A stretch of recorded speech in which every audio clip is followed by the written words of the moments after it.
You know, everybody has their favorite John Wayne movie, whether it be his military themed ones or his not say comedies but action movies, but mostly, of course, his westerns.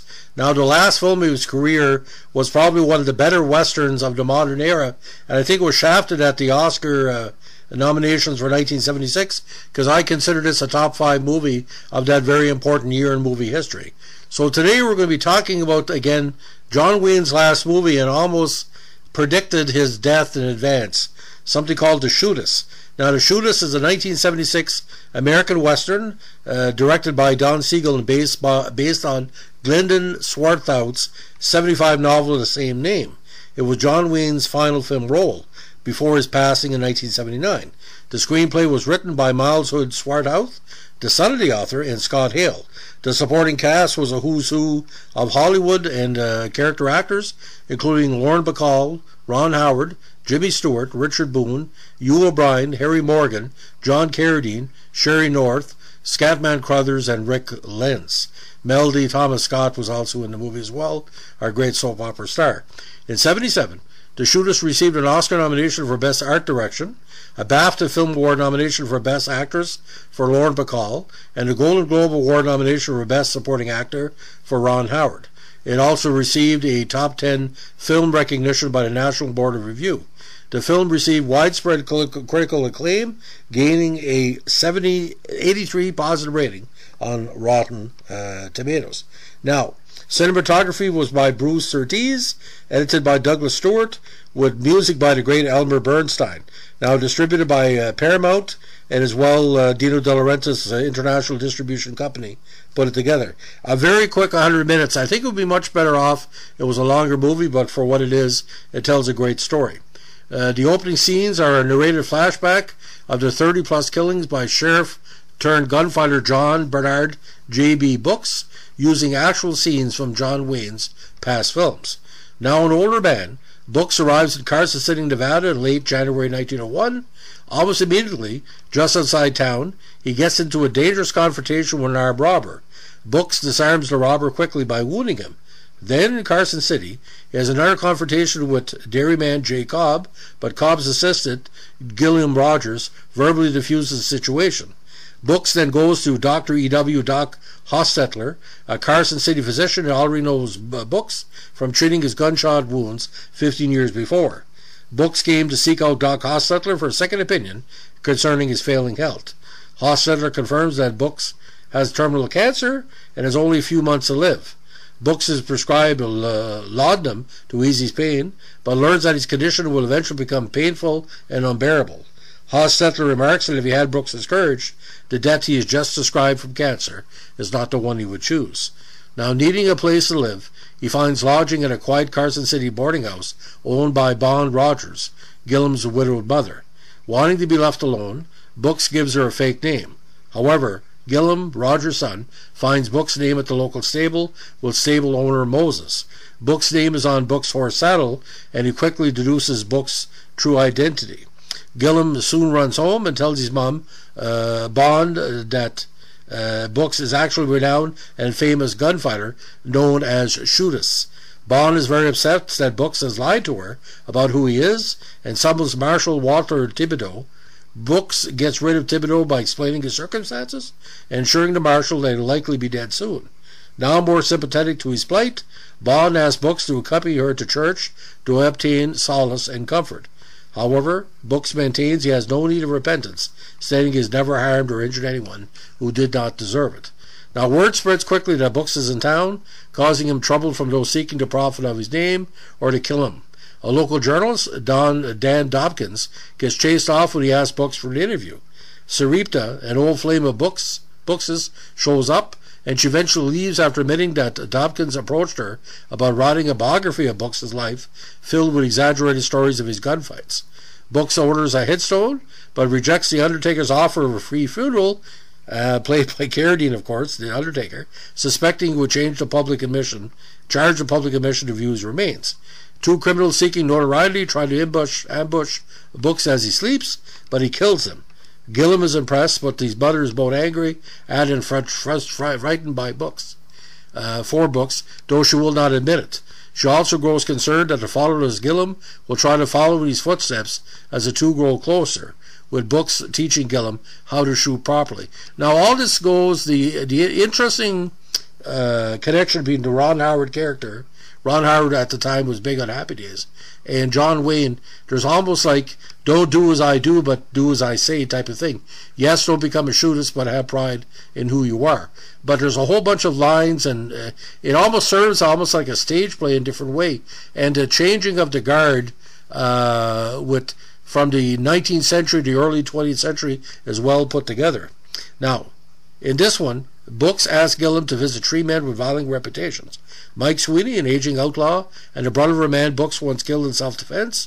Jack Pulford, the faro dealer at the local Metropole saloon, known to be a deadly crack shot. And Cobb, Gillum's boss. Gillum's to tell each of the 3 men that Books will at the Metropole at 11 a.m. on January 29th, his birthday. On the morning of the 29th, the headstone arrives, which includes Books' death year as 1901, but with no day. Books gives Gillum his beloved horse, bids farewell to Bond, and then boards a trolley for the Carson City saloon. Now, when Brooke enters the saloon to find the 3 men waiting for him at different tables, he orders a drink, toasting his birthday and his 3 guests.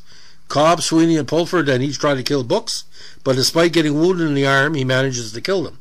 A crowd fills the street outside the Metropole after hearing the gunshots, including Gillum, who eventually enters the bar.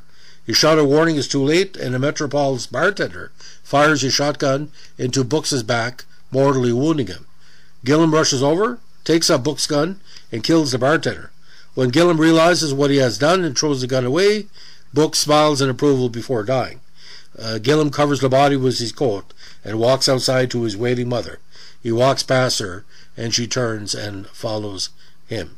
Now, what is very interesting about this whole movie, it is so quick and so direct, and it seems like almost a sequel to True Grit, with the same type of character but more toned down. But John Wayne's performance in here, he deserved all the recognition.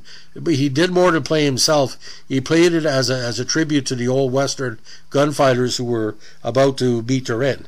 Now, in this movie, after producer Mike Frankovich announced that he had purchased the movie rights to Swartholt's novel, Wayne expressed a strong desire to play the title role, reportedly because of similarities to the character Jimmy Ringo in The Gunfighter, a role he had turned down 25 years previously. He was not initially considered due to health and stamina issues he had experienced during filming of his penultimate film, the True Grit sequel Rooster Coburn.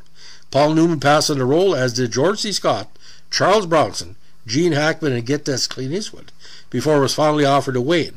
Although his compromised lung capacity made breathing and mobility difficult at Carson City's 4,600, 1,400 meter altitude, and production had to be shut down for a week while he recovered from the flu, Wayne completed the filming without further significant medical issues. Now, The Shootist was Wayne's final role, concluding a 50-year career that began during the silent film era in 1926. Wayne was not, as sometimes reported, terminally ill when the film was made in 1976. A heavy cigarette smoker for most of his life, he had been diagnosed with lung cancer in 1964 and underwent surgical removal of his left lung and several ribs. He remained clinically cancer-free until early 1979, when metastases were discovered in his stomach, intestines, and spine. He died in June of that year. Nonetheless, following the release of The Shootist, Wayne appeared in televised public service announcement for the Canadian Cancer Society that began with a scene in which Wayne's character is informed of his cancer. Wayne then added that he enacted the same scene in real life 12 years earlier. Now, the date assigned to the first John Wayne clip in the opening film corresponds to his actual filming in relation to The Shootist. The Shootist was shot in 1976, while Red River was shot in 1946, albeit released in 1948, putting the two movies 30 years apart. The on-screen dates were also 30 years apart, 1871 for the Red River clip, and 1901 for the time frame of The Shootist itself. The other films used for clips were Hondo, dated 1880, Rio Bravo, dated 1885, and 2 clips from El Dorado, dated 1889 and 1895. Now, the film's outdoor scenes were filmed directly on location in Carson City. Bond Rogers' boarding house is the 1914 Krebs Peterson House, located in Carson City's historic residential district. The buggy ride was shot at Washoe Lake State Park in the Washoe Valley between Reno and Carson City. Though it was a Paramount production, the street scenes and most interior shots were filmed at the Warner Brothers backlot and sound stages in Burbank, California. The horse-drawn trolley was an authentic one, once used as a shuttle between El Paso and Juarez, Mexico. Now, Wayne's contract gave him script approval as he made a number of major and minor changes, and including the location from El Paso to Carson City and the ending. In the book and original screenplay, Book kills his last opponent by shooting him in the back and is fatally wounded by a bartender with a shotgun, and is finally put out of his misery by Gillum. Wayne maintained that over his entire film career, he had never shot an adversary in the back and would not do so now. He also objected to his character being killed by Gillum and suggested that the bartender do it because no one could ever take John Wayne in a fair fight at any rate. Now, Wayne was also responsible for many casting decisions. Several friends and past co-stars, including Bacall, Stewart, Boone, and Carradine, were cast at his request. Jimmy Stewart had not worked in films for a number of years, due in part to a severe hearing impairment, but he accepted a role as a favor to Wayne. Stewart and Wayne had both worked in 2 previous films, including The Man Who Shot at Liberty Valance and How the West War Won, both released in '62, although they shared no scenes together in How the West Was Won. Now, while filming the sequence in the doctor's office, both Stewart and Wayne repeatedly buffed their lines over a long series of takes until director Don Siegel finally pleaded with them to try harder. "If you want the scene done better," joked Wayne, "you better get yourself a couple of better actors." Later, Wayne commented in private that Stewart knew his lines, but apparently could not hear his cues. Another casting stipulation was a horse owned and given away by Wayne's character, a favorite sorrel gelding named Dollar that Wayne had ridden in Big Jake, The Cowboys, True Grit, Rooster Cogburn, Chisholm, and the Train Robbers. Wayne had negotiated exclusive movie rights to Dollar with the horse's owner, Dick Webb Movie Productions, and requested script changes, enabling him to mention Dollar's name several times. By one account, Wayne's numerous directorial suggestions and script alterations caused considerable friction between director and star, but Siegel said that he and Wayne got along well. According to Siegel, he had plenty of his own ideas. Some I liked, some he gave me inspirations, and some I didn't like. But we didn't fight over any of it. We liked each other and respected each other. Now, upon its theatrical release, The Shootist was a minor success, grossing $13.5 million domestically. About $6 million was earned at the U.S. theatrical rentals, but it was a big hit in the early years of Blu-ray, RCA and VHS releases. Now, it was again named one of the 10 best films of '76 by the National Board of Review, along with Rocky, All the President's Men, and Network. Film critic Roger Ebert of Chicago Sun-Times ranked The Shootist number 10 on his list of the best 10 films of '76. The film again was nominated for 1 Oscar, 1 BAFTA, and a Writers Guild of America award. An 83% rating on Rotten Tomatoes, and it was nominated by the AFI as one of the best Western films of all time in 2008. The great Quentin Tarantino also wrote, "There's nothing in The Shootist you haven't seen done many times before and done better. But what you haven't seen before is a doubting John Wayne giving his last performance. And it's Wayne's performance and the performance of some of the surrounding characters, including Howard, Richard Boone, Harry Morgan, and Sherry North, that make The Shootist not the classic it wants to be, but memorable nonetheless. For me, it's an important Western because it is the link between the 1960s, 50s, and 60s style and the modern Western. It works together. Now, the novel won the Western Writers of America Spur Award winner for Best Western Novel, as one of the best Western novels ever written, and as one of the 10 greatest Western novels written in the 20th century. Also in 2008, again, AFI nominated this film for its top 10 Western films list.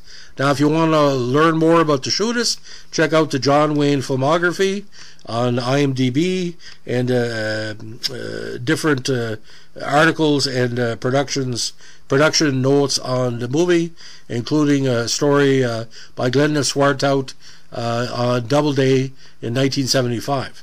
Now, John Wayne has never been my full cup of tea.